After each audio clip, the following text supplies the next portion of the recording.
是占了上风，是可以换取金钱、换取价值、换取代价。而第四个就是我们社会服务上网化，在用网络，你在网络上交换一些网络大学，也聚焦线上学习，你也靠网络下单来促成所谓电子商务啊，所以这个网络变成一个非常流通的，这也是我们过去说，所以网络服务变成了21世纪另外一个非常重要的一个课题。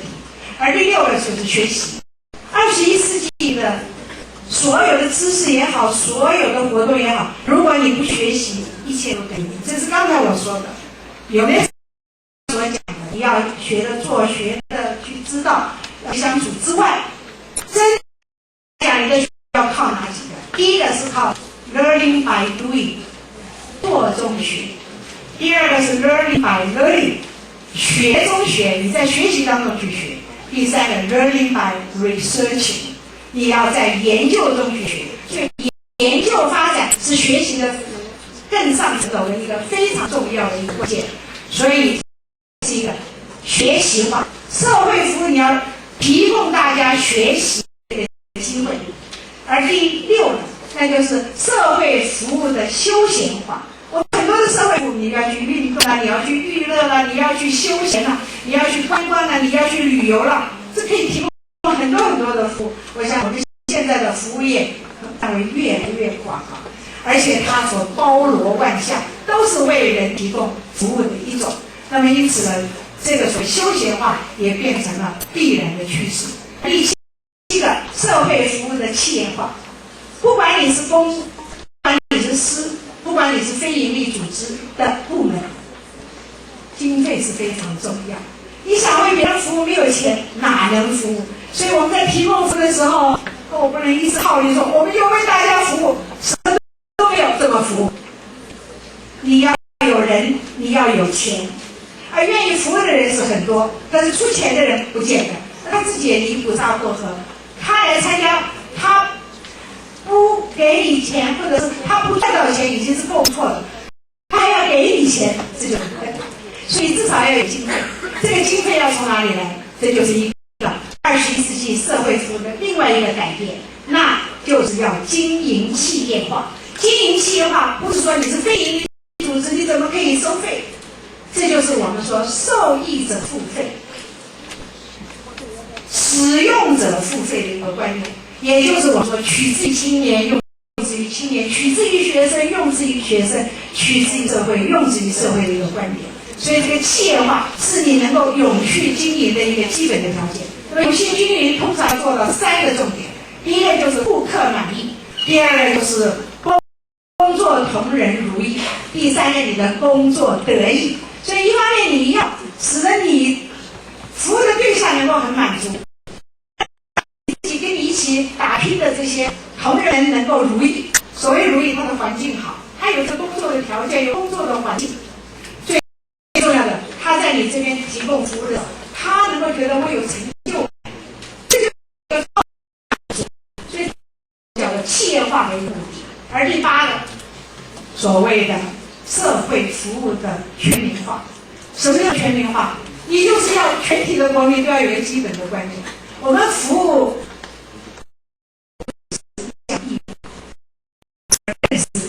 权利。我们如果样样都是权利义务两个分开了，我要付出了，你就要给我权利，这种做法，那种心理状态就不一样。结果如果我付出我是一种义务，但是我觉得我也在想权利，那你的心态就会截然不同。所以今天我们在服务的全体国民都能够有一个体验，是一种付出，但是同时我也是一种收。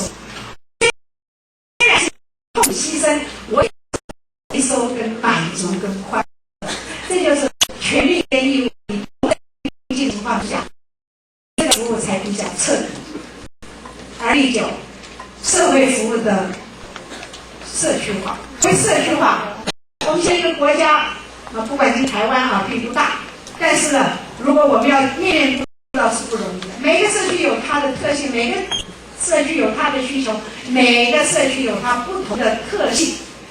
我们要针对这个社区，它有什么需求，它有什么希望，有什么要求，我们都能够配合它，你才能够真的让它满足，才能够比较透彻的服务，才能够真正达到每个人的愿望。所以这就是我们谈到社会服务的一个非常重要，能够产生功效的最重要一环。所以我们把心态导以点作为服务的一个对象，然后我们慢慢的扩大，从点到线到面，这样子才能够按部就班，一点一滴达成愿望。那么最后，那就是社会服务的国际化或者全球化。因为今天20世纪也是一个全球化时代了，也是一个国际化时代了，我们必须跟国际接轨。我们不能够闭门造车，也不能够固步自封啊！所以我们今天最重要的是要让全世界都了解，大家同步进行。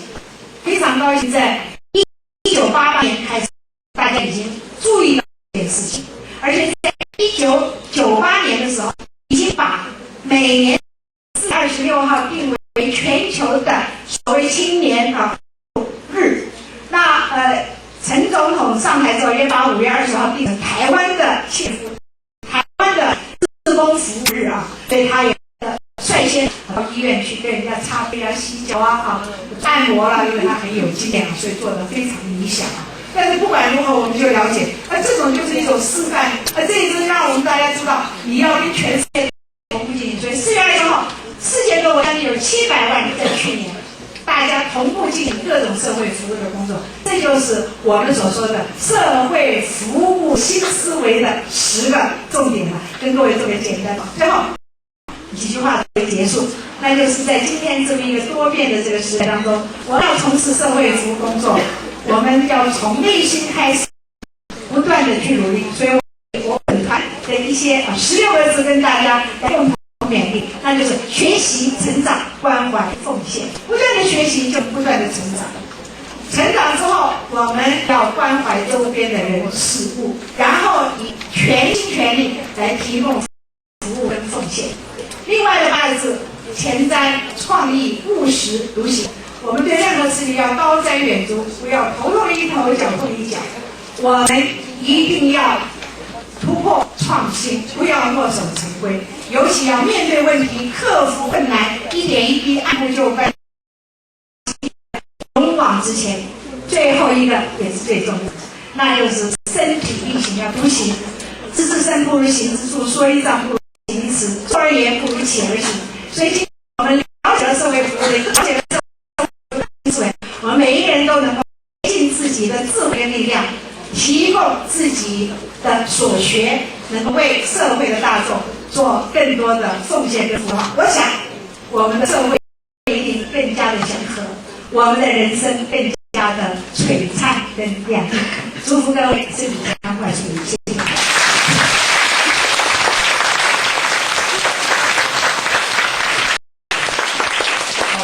感谢李主任，从头到尾毫无能长，大家可以看到这个口才不塞的。更重要的4点就是4点。这个我相信各位老师在讲台上站那么久，我们说1节课50分钟，说50分钟能做到，恐怕大家还要再努力。所以我说我们今天看到这个新思维，对我们所有的老师还有所有的教育工作者，事实上我们也是社会服务者。所有的今天的讲话应该对我们都有一个新的启示。希望我们把所有的今天的心得带给所有的学生，让我们的学生，我们的下一代更有一个美好的未来。我们再一次热烈感谢李主任。